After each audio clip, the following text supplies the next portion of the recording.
The Soul emerged from the impossible storm without a scratch on its hull. Captain Kim Day sat in his command chair reading daily reports, as if they had just passed through empty space. His calm expression never changed, even though his ship had. Just done something that should have killed everyone aboard. Engineer Park Soo checked her instruments one more time. "Storm passage complete, Captain," she said in the same tone she might use to report a successful coffee brewing.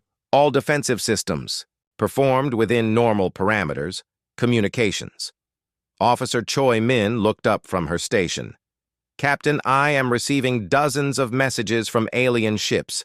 They want to know how we survived." Kim Day smiled slightly. "Tell them we used standard human engineering, nothing more." But it was far from standard. The Soul was equipped with technology that bent the rules of physics itself. The storm shields that had protected them drew power from dimensions that most species did not even know existed. The hull was made from materials that could exist in multiple realities at once. Across the galaxy, alien leaders scrambled to understand what they had witnessed. Commander Nix paced his bridge like a caged animal. His purple skin had turned almost black with stress. "Run the sensor data." Again, he ordered his science officer. "I want to know exactly what happened." Lieutenant Kex worked frantically at his console. "Sir, the readings make no sense. The human ship generated an energy field that should not be possible. It was like they created their own pocket of space inside the Storm Queen." Vesa watched the recorded data with all 6 of her compound eyes. Her mandibles clicked rapidly in the way that meant she was thinking hard. "The electromagnetic readings show their ship was not affected by the storm at all," she said. "It was as if the storm did not exist for them." Duryara studied the quantum signatures left behind by the Soul. Her crystalline form pulsed with fascination. "They are manipulating space-time itself," she whispered. "How did they develop such technology so quickly?" The Soul continued on its direct course to the Galactic Council Station. Most ships took the long, safe route that added weeks to the journey, but Kim Day had chosen the most dangerous path through space. He flew past ancient battlefields where dead ships drifted like metal ghosts. He navigated through asteroid fields that had crushed thousands of vessels over the centuries. Navigator Li Wan plotted their course, with the skill of someone who had been flying dangerous routes his entire life. "Captain, we are approaching the broken sector," he reported. 3 pirate fleets control this area. Most ships travel in groups of 50 or more. Kim Day did not even look. Up from his reading, "Let them come." The Soul looked like the perfect target. A single ship with no visible weapons, no escort vessels, no signs of advanced shields. The pirates had been monitoring ships in this sector for decades. They knew easy prey when they saw it. Grix was the leader of the largest pirate band in the sector. He commanded 3 heavily armed ships and had been robbing traders for 20 years. His species looked like humans, but with gray skin and too many teeth. He enjoyed, causing fear almost as much as he enjoyed stealing cargo. "Look what we have here." Grix laughed as he watched the Soul approach, a single little ship all alone. They must have a death wish. His Lieutenant Vex checked their weapon systems. All guns charged. "Sir, this will be over quickly." The pirate ships moved to intercept the Soul. They were ugly, brutal things, covered in spikes and weapons. Each ship was 3 times larger than the Soul and carried enough firepower to level a small city. Their hulls were black metal decorated with the bones of previous victims. Captain Kim Day watched the approaching pirates with mild interest. "Engineer Park Soo, are our defensive systems ready?" "Ready and waiting." "Captain," she replied, "the quantum barriers are online, but invisible to their scanners." Communications Officer Choi Min monitored the pirate communications. "They are planning to demand surrender first, Captain. It seems they want to take us alive to sell as slaves." "How thoughtful of them," Kim Day said dryly. "Tell them we decline their generous offer." The lead pirate ship opened a communication channel. "This is Captain Grix of the Blood Fang Fleet," it announced. "Surrender immediately, and we might let you live to see tomorrow." The soul responded with a polite message from Choi Min. "Thank you for your interest, but we must decline. We are on a diplomatic mission and cannot be delayed." Grix could not believe what he was hearing. A single cargo ship was refusing to surrender to 3 warships. He had seen arrogance before, but this was beyond stupid. "Fine," he snarled. "Have it your way. Fire all weapons." The 3 pirate ships opened fire with everything they had: energy beams that could melt through armor plating, plasma missiles that could vaporize buildings, kinetic, rounds moving at incredible speeds. All of it headed straight for the soul. The weapons hit the small human ship and simply vanished, not deflected, not absorbed, not reflected. Vanished as if they had never existed at all. Grix stared at his weapon displays. In shock, what just happened, he demanded, "Fire again." The pirates launched another massive barrage. Every weapon on all 3 ships fired simultaneously. The space around the soul filled with deadly energy. The attack was powerful enough to destroy. A battlecruiser, again. The weapons vanished the moment they touched the soul on. The human ship, Engineer Park Soo, barely glanced at her readings. "Defensive quantum barriers working perfectly, Captain. The pirate weapons are being redirected into alternate dimensions. Should we explain what is happening to them?" Captain Kim Dae asked. "Communications Officer Choi Min-no. Need," he replied. "They will figure it out soon enough." The pirates tried ramming attacks. The first ship accelerated toward the soul at maximum speed, ready to crush the smaller vessel with pure mass. The pirate ship struck the soul and bounced off like a ball hitting a wall. The impact sent the pirate vessel spinning wildly through space. The second pirate ship tried the same tactic. With the same result, the third ship tried to flee, but suddenly found its engines would not respond. "This is impossible," Grix shouted as his ship spun helplessly through space. "What kind of technology are they using?" Captain Kim Dae opened a communication. "Channel to all 3 pirate ships. This is Captain Kim Dae of Earth," he said in a calm voice. "You have attacked a diplomatic vessel that is considered an act of war by human standards. You have 2 choices. Surrender now, and we will tow you to the nearest station for trial. Or continue your attacks and discover what human weapons can do." Grix looked at his damaged ship and his confused crew.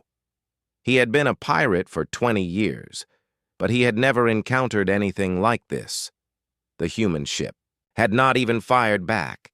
It had simply made his weapons useless and his ship powerless. "We surrender," he said quietly. "Excellent choice," Captain Kim Dae replied. The soul extended invisible energy beams that grabbed all 3 pirate ships like a giant. Hando and word of advice for the future. Pirates who attack human ships tend to have very short careers. The soul continued toward the Galactic Council station, towing 3 defeated pirate vessels behind it, like toys. The pirates inside their ships could only watch in amazement as the small cargo ship pulled them through space without any visible effort. Commander Nix watched this encounter through long-range sensors. His hands shook as he tried to understand what he was seeing. A single human ship had defeated 3 experienced pirate crews without firing a shot. "How is this possible?" he whispered. Dr. Yara studied the energy readings with growing excitement. "They are using technology that exists partially outside our reality," she said.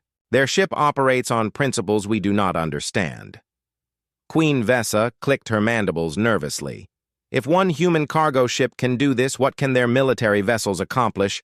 Across the galaxy, the same question was being asked in a dozen languages. What exactly were these humans capable of? The soul flew onward, carrying its captured pirates and its secrets. The journey was half over, and Captain Kim Dae knew the real tests were still ahead. But he was not worried. Humans had learned long ago that looking harmless was often the best strategy until it was time to stop looking harmless. The message from Earth arrived on a Tuesday morning at exactly 9:30 Galactic Standard Time. Commander Nix was drinking his morning fuel when the communication alert beeped across his command center. The purple-skinned Vakari leader nearly choked on his drink when he read what the humans had sent. "We are coming with one ship. Please prepare Docking Bay 7. Nix read the message 3 more times. His dark eyes widened with each reading. Around him, his bridge crew began to laugh. The sound echoed through the metal corridors of the massive Vakari war station. Lieutenant Kex, a young Vakari with bright purple markings, looked up from his console. "Sir, are you sure this message came from the humans and not some comedy program, Commander Nix? Checked the transmission codes twice." The message was real. It came directly from the 3rd planet in the Sol system where these mysterious humans lived. He had heard stories about this new species, stories that made him curious and worried at the same time. The humans had only discovered faster than light travel 5 years ago. They were babies compared to the other species in the galaxy. The Vakari had been traveling between stars for over 2,000 years. The insect-like Threx had built their first starships 3,000 years ago. Even the peaceful crystal beings called the Alari had been exploring space for 1,500 years. Every species that joined the Galactic Council followed the same pattern. They sent massive fleets. To show their strength and numbers, the Vakari had sent 200 of their finest warships when they first made contact. Each ship carried 1,000 warriors in full battle armor. The display had been magnificent and terrifying. Nix remembered. When the Threx Queen Vessa had arrived 50 years ago, 500 ships had darkened the space around the Council station. Each vessel buzzed with millions of soldier insects. Their ships looked like giant metal hives covered in weapons. The sight had given Nix nightmares for weeks. Even the gentle Alari had understood the importance of making a strong first impression. They brought 50 beautiful crystal ships that glowed with inner light. Each ship carried gifts of rare minerals and ancient wisdom. Their arrival had been like watching 50 small suns dance through space.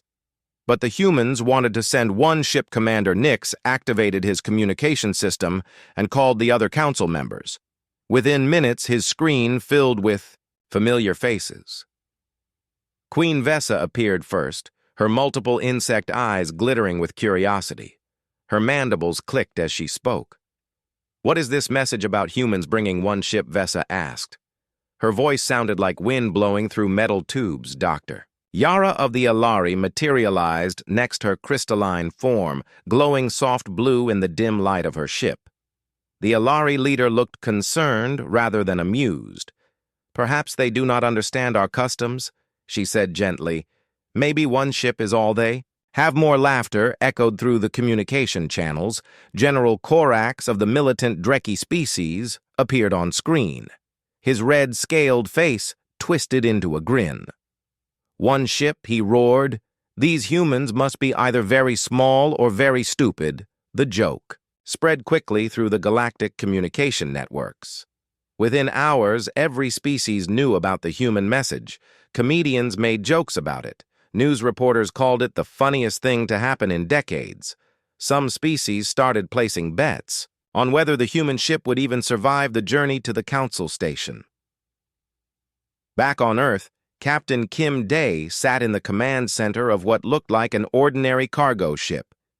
The Sol was not impressive to look at gray metal walls lined with simple controls, basic crew quarters that could house 12 people. A cargo bay designed for moving supplies between space stations. Kim Day was a calm man in his 40s, with graying hair and steady hands. He had spent 20 years working on cargo ships before the government asked him to command this special mission. His crew was small, but experienced engineer Park Soo had designed half the systems on the ship herself. Navigator Li Wan could plot courses through the most dangerous parts of space communications. Officer Choi Min was young but brilliant at her job. "Captain, are you sure about this plan?" Choi Min asked as she monitored the alien communication channels. "The whole galaxy is laughing at us. They think we are crazy. Kim Dae smiled as he looked at the readings on his command screen. The Soul looked like a simple cargo ship from the outside. That was exactly what they wanted. Everyone to think. Let them laugh, he said quietly. They will not be laughing for long, engineer. Park Soo looked up from her control panel. Captain, the dimensional drives are working perfectly. The quantum shields are at full power. All stealth systems are online and undetectable. Good, Kim Dae replied. Make sure everything stays hidden until we need it. The Soul prepared to leave Earth orbit. In the cargo bay, special equipment hummed with power that no alien scanner could detect. The ship hull contained metals that did not exist on any known periodic table. The engines used principles of physics that human scientists had only discovered 5 years ago. As the Soul moved away from Earth, other ships watched from hidden positions. Admiral Chen, commanding the human defense fleet, observed through long-range sensors. The Soul looked exactly like what it was supposed to look like. A simple cargo vessel with basic life support and minimal weapons. Perfect, Chen said to his bridge crew. If anyone scans that ship, they will see exactly what we want them to see. The Soul entered hyperspace and began its journey to the Galactic Council Station. The trip would take 3 weeks through some of the most dangerous parts of known space. Pirates roamed the outer sectors looking for easy targets. Ancient hazards from long-dead civilizations still floated in the void. Massive space storms could destroy unprepared ships. Most species sent their fleets along the safest routes. Even then, they lost ships to accidents and attacks. A single vessel attempting the direct route was considered suicide. But Kim Dae was not worried. He had seen what the Soul could really do. During secret tests, the ship had performed feats that would terrify the aliens currently laughing about the human message. 3 days into the journey, the Soul encountered its first challenge. A massive space storm blocked their path. The storm was famous throughout the galaxy. Sensor readings showed electromagnetic waves strong enough to fry most ship systems. Gravitational anomalies that could crush vessels like. Paper space itself twisted and bent in ways that made navigation impossible. Most ships took a detour that added 2 weeks to their journey. The storm had been growing for 50 years. No one had ever flown through it and survived. The Soul flew straight into the storm on the Galactic Council Station. Long-range sensors tracked the human ship with growing amazement. Commander Nix watched his screens in disbelief. The small human vessel was not turning away. It was not slowing down. It was flying directly into certain death. They cannot be serious, Nix muttered. His bridge crew gathered around the displays watching the impossible scene. Queen Vessa monitored the situation from her hive ship. No ship can survive those conditions. She clicked.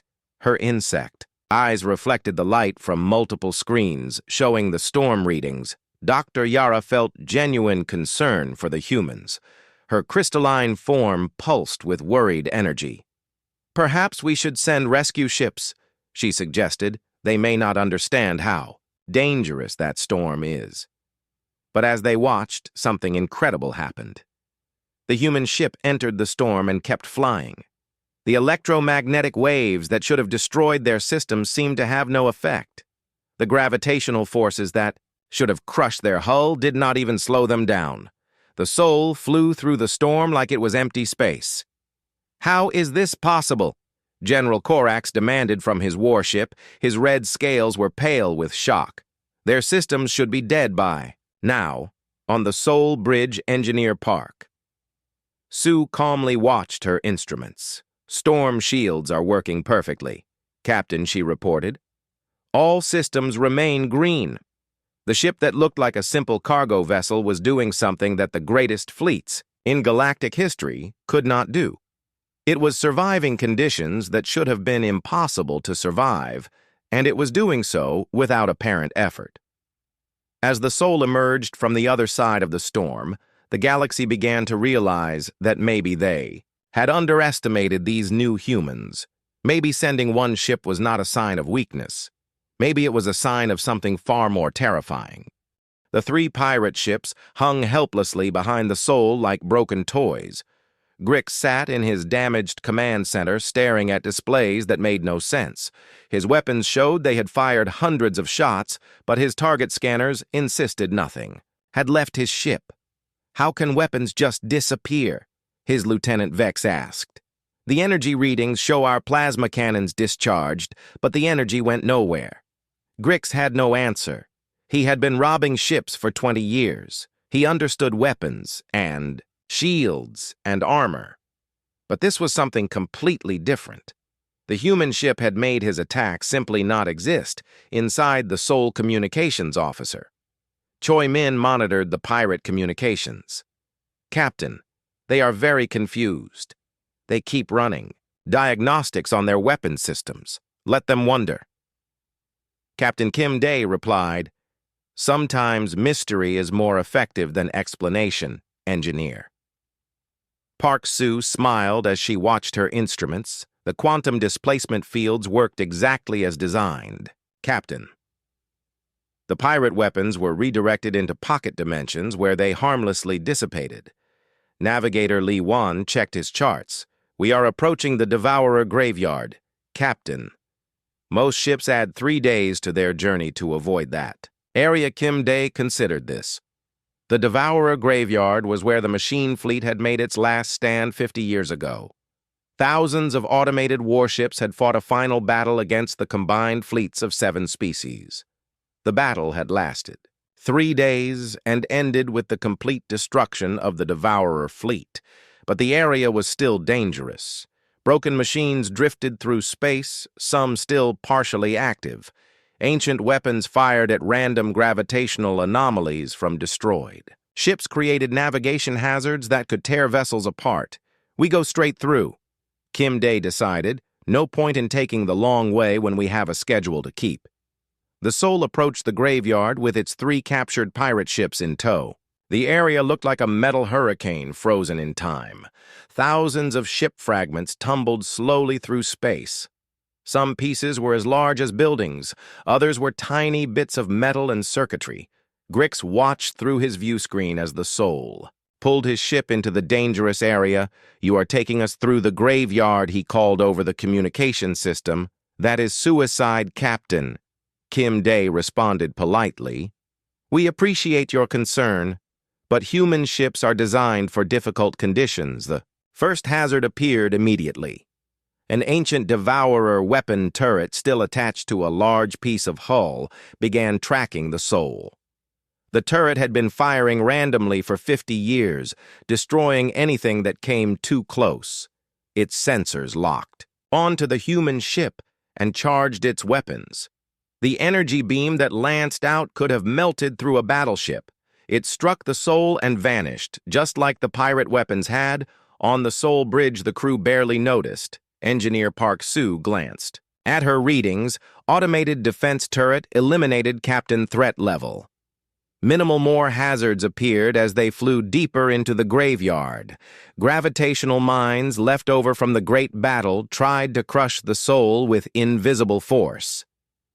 The ship passed through them without slowing down. Ancient missile systems launched projectiles that simply disappeared when they reached their target. Grix and his pirates watched in amazement as the Soul navigated the most dangerous space graveyard in the galaxy like it was an empty parking lot. Every threat that should have destroyed them had no effect at all. "This is not possible," Vex whispered. "They are flying through hazards that destroyed entire fleets."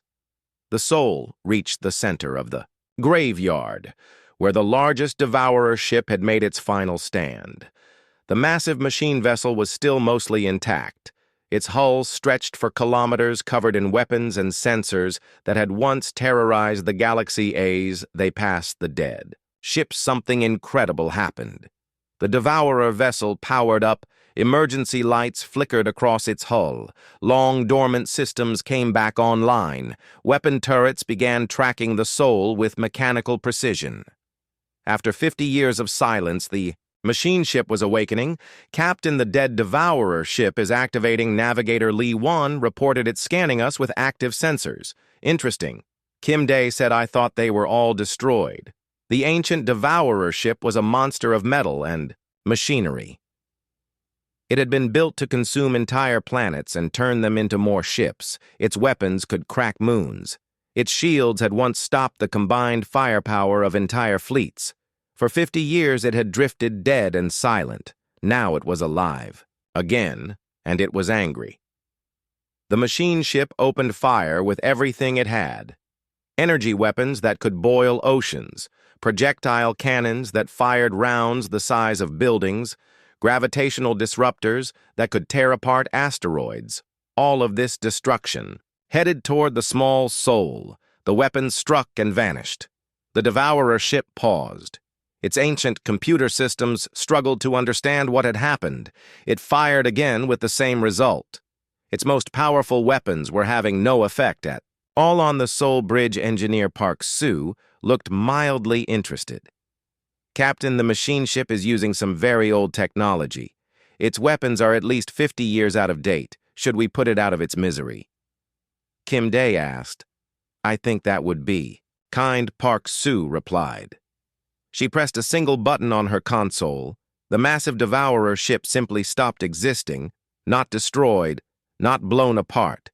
It was there one moment and gone the next, as if it had never been built.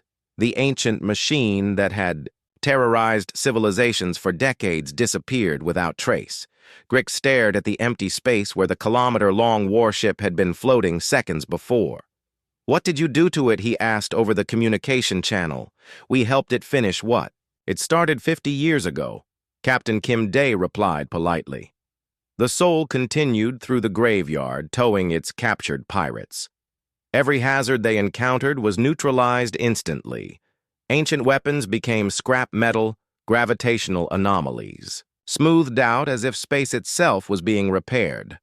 By the time they emerged from the other side of the graveyard, the 3 pirate ships were completely silent. Their crews sat staring at their instruments, trying to understand what they had witnessed. Communications. Officer Choi Min monitored their conversations.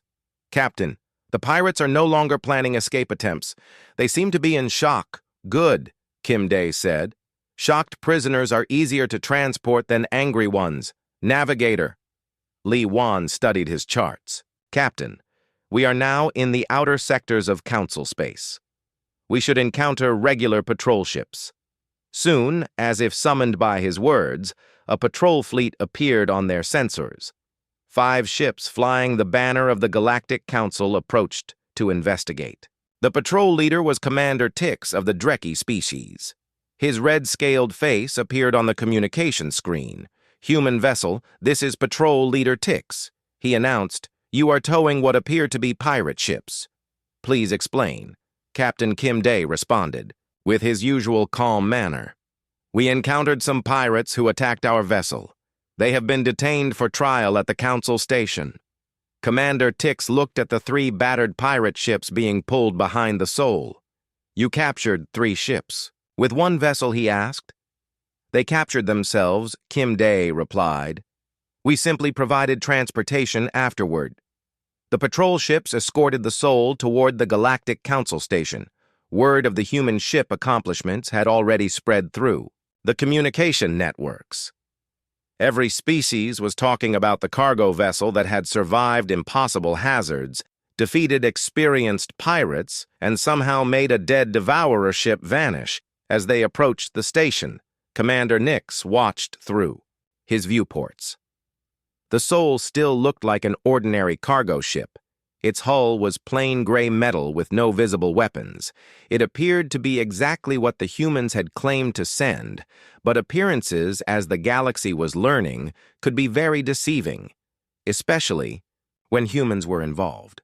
The Sol was only 2 days away from the Galactic Council station when every alarm in known space began screaming. Commander Nix jumped from his sleeping pod as emergency signals flooded his communication systems. His bridge crew worked frantically. At their stations, their purple faces pale with terror. Sir, we have multiple contacts appearing at the edge of the system, Lieutenant Kex reported. His voice shook as he read the sensor data. 800 ships, sir. all identical configuration. Nix felt. His heart stopped beating. 800 ships could only mean one thing. The Devourers had returned. Queen Vesa received the same terrible news aboard her hive ship.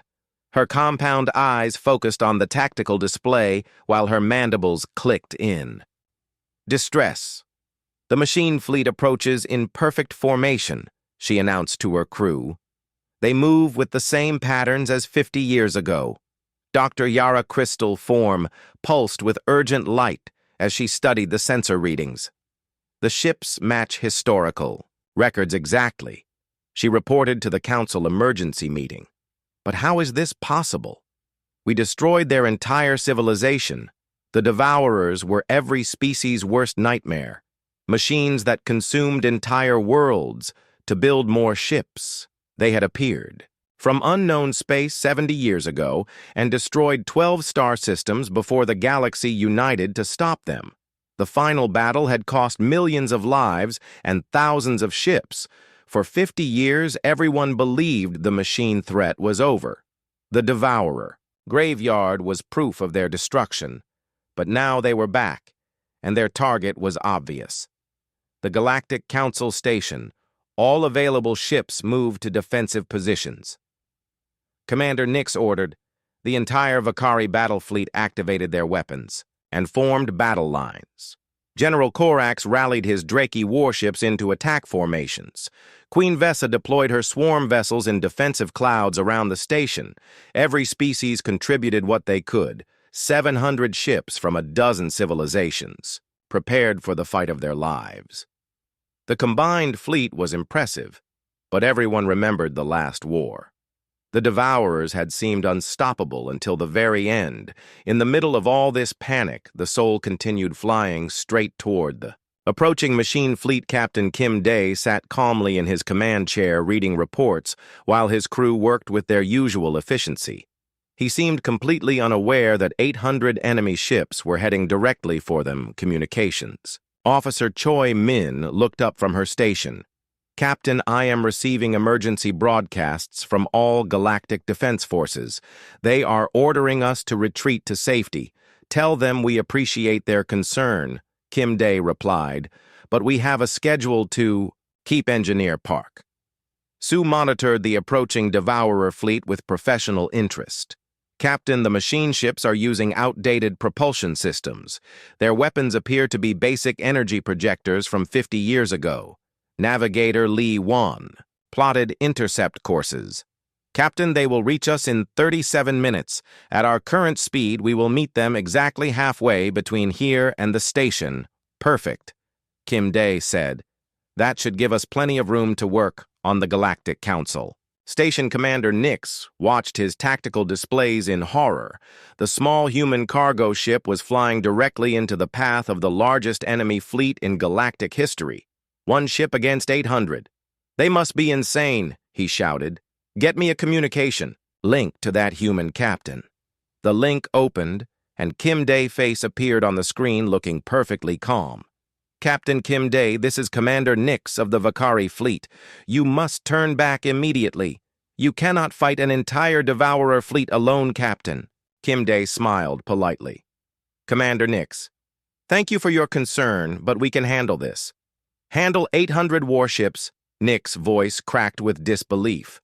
The Soul is designed for situations like this, Kim Day replied, as if discussing the weather. The Devourer fleet detected the approaching human ship and immediately focused all attention on this new target.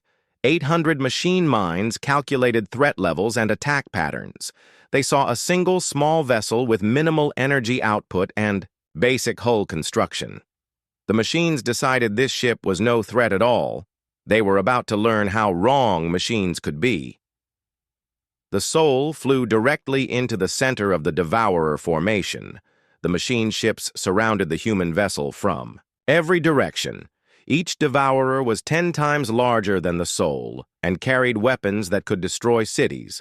The machines opened fire from point-blank range. Every weapon on 800 ships fired simultaneously, energy beams that could melt. Asteroids, plasma missiles that could vaporize buildings, kinetic projectiles moving at incredible speeds.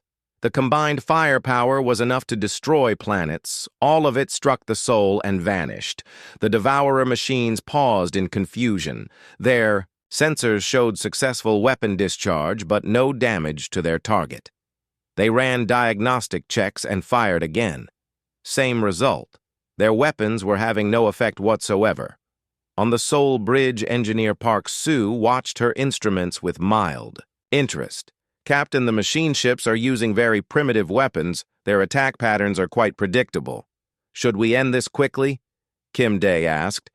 We do not want to be late for our arrival. I think that would be best. Park Sue agreed. The Soul had been patient long enough. It was time to show the galaxy what human engineering could really accomplish. Engineer Park Sue pressed a control that she had been waiting to use. The cargo ship exterior began to dissolve like morning mist. What the galaxy had been tracking as a single vessel was revealed to be something far more extraordinary. The Soul was not a ship at all. It was the front section of a massive structure that existed partially in normal space and partially in dimensions that most species could not even detect. As the illusion fell away, the true size of the human construct became visible. It stretched back through folded space for thousands of kilometers, manufacturing bays the size of moons, power cores that drew energy from the fabric of reality itself, living quarters that could house entire civilizations. But the most impressive parts were the weapons systems that could rewrite the fundamental forces of physics appeared along the construct hull. Energy projectors that drew power from parallel dimensions, gravitational manipulators that could create black holes, matter disruptors that could turn solid objects into their component atoms. The 800 Devourer ships found themselves not surrounding a helpless cargo vessel, but trapped inside something that redefined the meaning of overwhelming firepower. Captain Kim Day stood calmly on his bridge, which was revealed to be just one tiny control center in a structure that dwarfed entire space stations. Attention, Devourer fleet, he broadcast on all frequencies. You have attacked a human diplomatic vessel that is considered an act of war. You have 10 seconds to surrender or withdraw. We prefer not to use lethal force, but we will defend ourselves. The Devourers. Being machines calculated the odds of success against this new threat. Their computers analyzed the energy readings and weapon signatures. The results were clear: survival probability 0%. The machines chose to fight anyway. It was the last decision they ever made. The human weapons did not destroy the Devourer ships in the traditional sense. They simply turned off the nuclear forces that held matter together in the space the ships occupied, 800 vessels that had terrorized.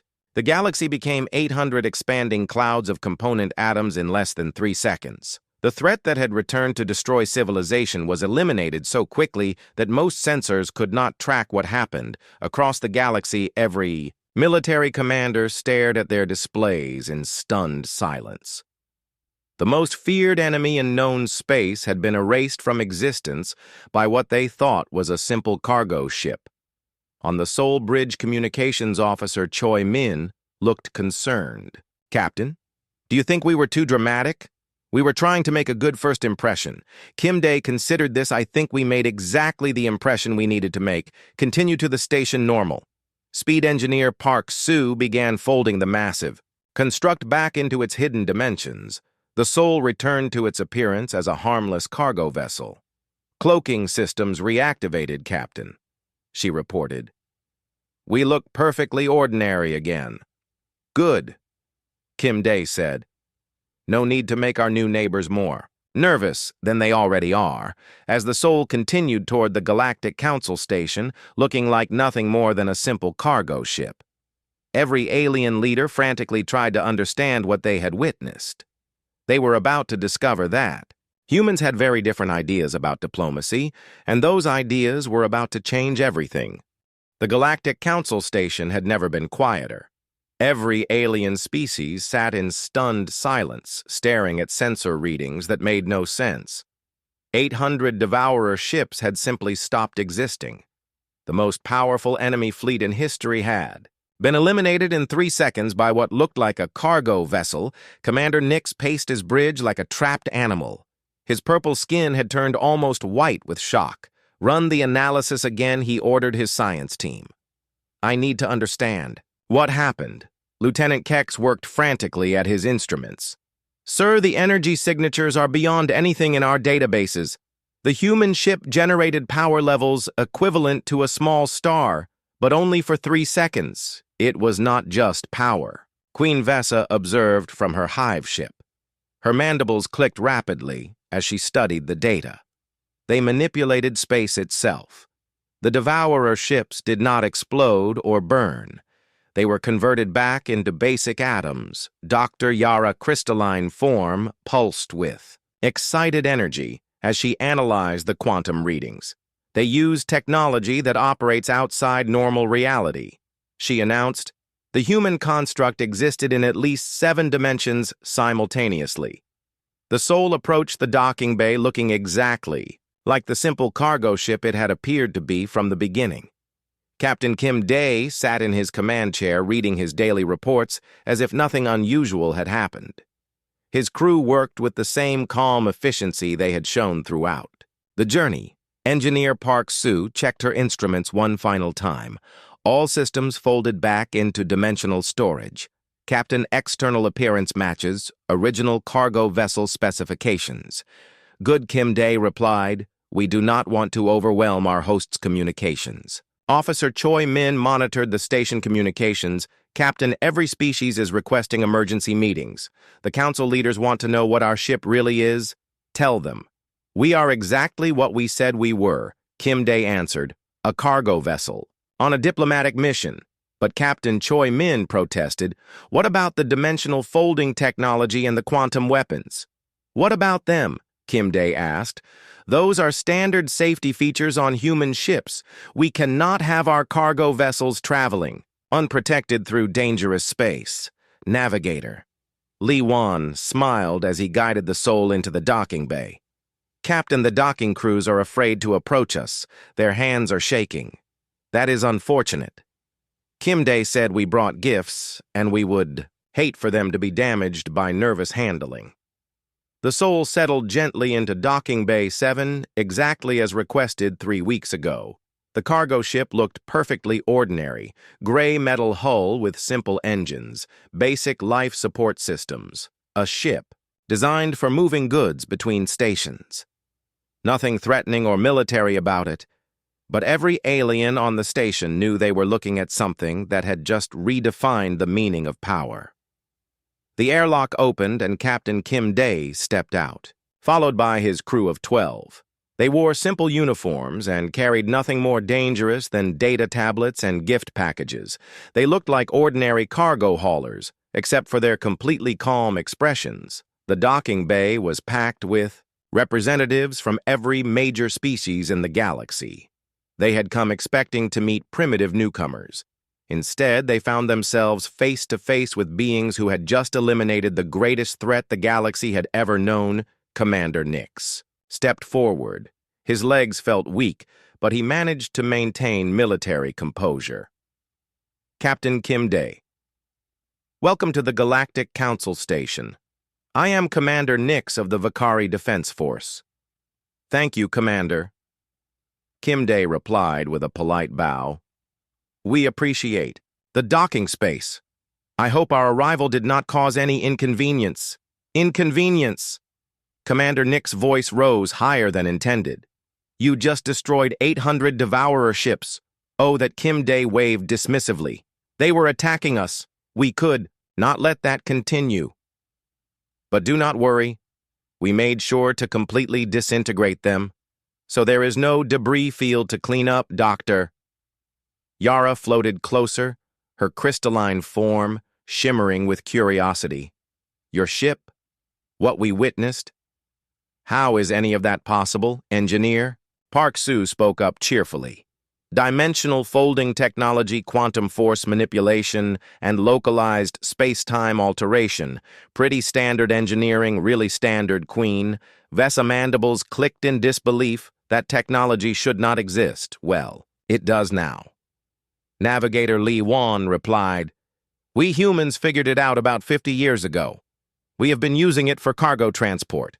Mostly cargo transport." General Korak's red scales had turned pale, his voice barely a whisper. "Sure, communications officer," Choi Min said brightly. "When you need to move entire cities between star systems, regular ships just will not work." The assembled aliens stared at the 12 humans in complete silence. These beings spoke of reality, altering technology like it was. No more impressive than a better engine design. Captain Kim Dae seemed to notice the shocked expressions around him. "Look, we understand this might be overwhelming. When humans first developed this technology, we were pretty excited too. But we are not conquerors. We are not interested in ruling anyone or taking over the galaxy." "Then what do you want?" Dr. Yara asked softly. Kim Dae smiled, and for the first time his expression looked genuinely warm instead of terrifying. "We want to be good neighbors. We want to trade stories, learn about your cultures, maybe invite you over for dinner sometime. The usual neighbor activities." He gestured to his crew who held gift baskets filled with Earth foods, music, and art. "We brought presents. It is traditional."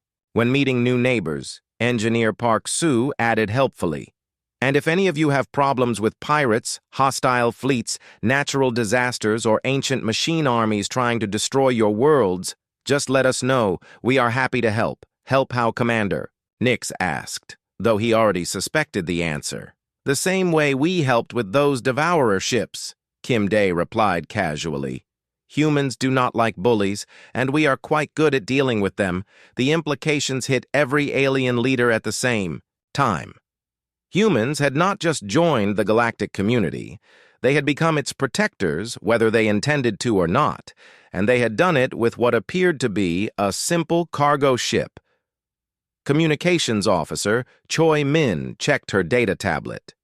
"Captain, the council members are requesting formal meetings to discuss diplomatic relations." "Of course," Kim Dae said, "we are looking forward to getting to know everyone.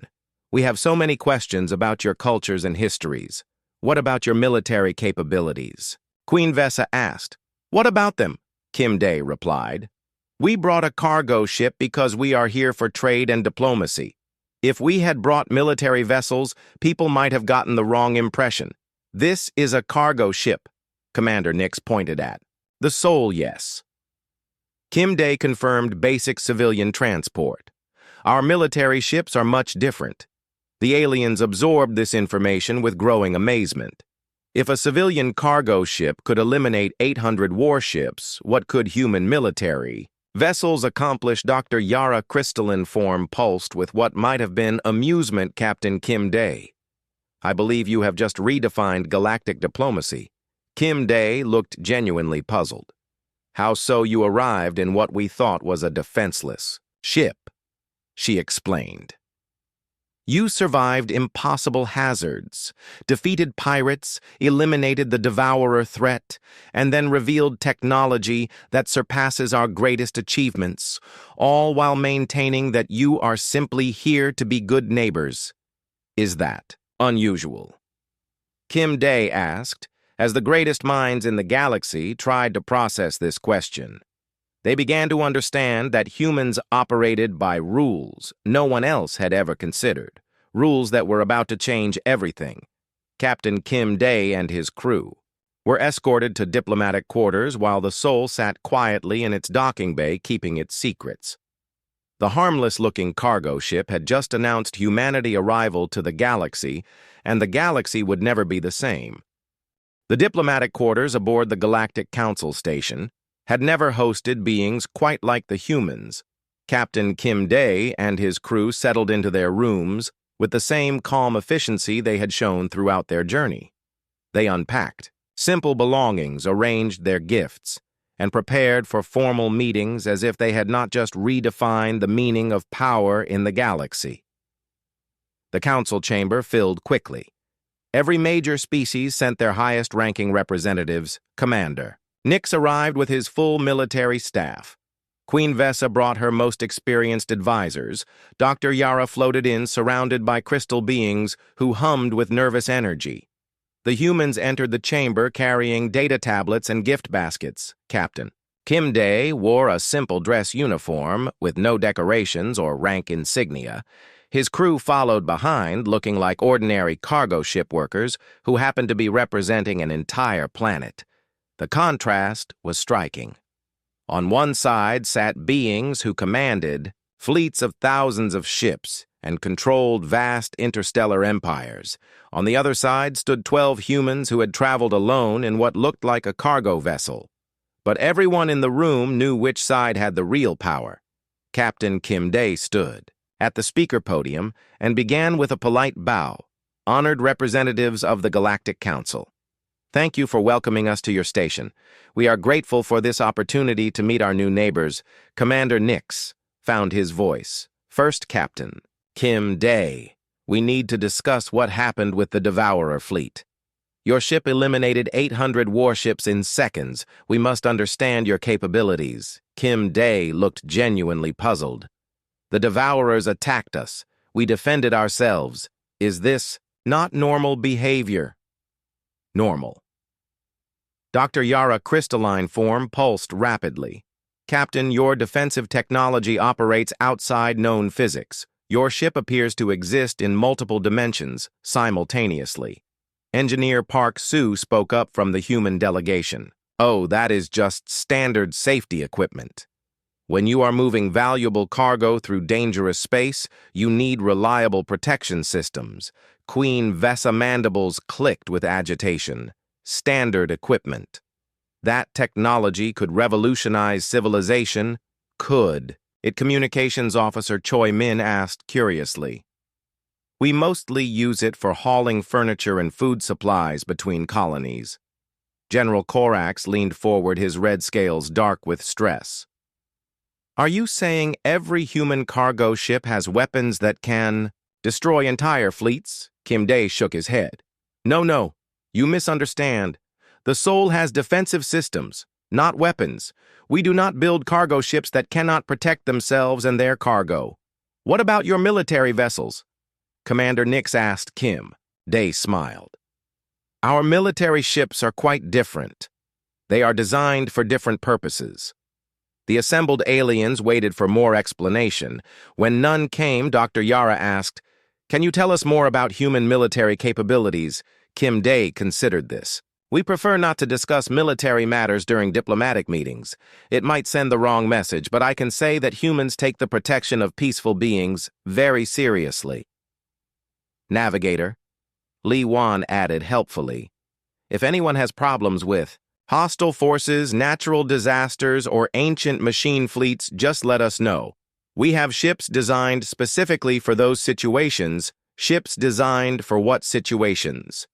Queen Vesa asked emergency response. Li Wan replied, search and rescue planetary. Evacuation, hostile fleet neutralization, the usual emergency services. The usual emergency services. General Korax repeated weakly. Sure Engineer Park Soo said, every civilized species maintains emergency response capabilities, right? You cannot just let people suffer when you have the ability to help. The alien representatives looked at each other with growing amazement. These humans spoke of planetary-scale rescue operations and fleet destruction as routine public services.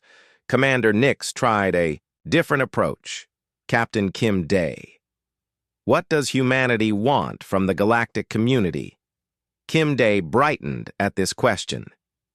We want to be good neighbors. We would like to establish trade relations, learn about your cultures, share our own knowledge, and art. Maybe have some cultural exchange programs. He gestured to the gift baskets his crew had been carrying. We brought samples of human food, music, literature, and crafts. We thought you might enjoy trying new things. Dr. Yara examined the gifts with fascination. These are quite thoughtful, Captain. But surely humanity has larger goals, not really. Kim Day replied. Humans believe that good neighbors make for a peaceful galaxy. We want everyone to feel safe and prosperous. Queen Vesa tried to understand this philosophy. And if someone threatens that peace, Kimde expression became serious, we deal with threats to peaceful beings. We have found that most problems can be solved through calm discussion. But some problems require more direct solutions. Like, the Devourer Fleet Commander Nix said, exactly. Kimde nodded. The machines were threatening innocent people, so we stopped them. It is what any good neighbor would do. The alien leaders absorbed this information slowly.